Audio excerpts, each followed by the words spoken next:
દરબાર hall museum. Okay, આ હતું Barton museum. Barton museum ક્યાં આવેલું છે સાહેબ? યાદ રાખીશું, ભાવનગરની અંદર આવેલું છે.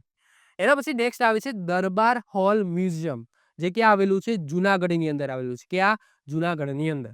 તો જુનાગઢના સુંદર જૂના મહેલમાં બનેલું દરબાર હોલ મ્યુઝિયમ ગુજરાતના શ્રેષ્ઠ સંગ્રહાલયોમાંનું એક છે, કારણ કે તે જુનાગઢના શાસકોના ખજાનાનો સમાવેશ કરે છે, એમને સાચવે છે.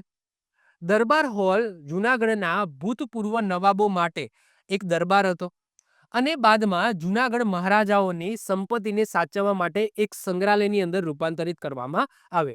પહેલા રાજાઓ મહારાજાઓનો દરબાર હતો, દરબાર ભરાતો હતો, અને એના પછી એમની જે વસ્તુઓ છે એને સંગ્રહ કરવા માટે આ એક મ્યુઝિયમનું એક રૂપાંતરિત કરવામાં આવે છે. દરબાર હોલ મ્યુઝિયમમાં લગભગ 2900 કલાકૃતિઓ, ચિત્ર ગેલેરીઓ, પાલકી રૂમ, કાપડ અને કોસ્ટ્યુમ ગેલેરી, શસ્ત્રો ગેલેરી વગેરેનું પ્રદર્શન કરતી વિવિધ ગેલેરીઓ છે. પિક્ચર ગેલેરીમાં છેલ્લા નવાબના તેના અસંખ્ય કૂતરા સાથેના ફોટોગ્રાફ્સ અને પેઇન્ટિંગ્સનો મોટો સંગ્રહ છે. આ ખાસ યાદ રાખીશું.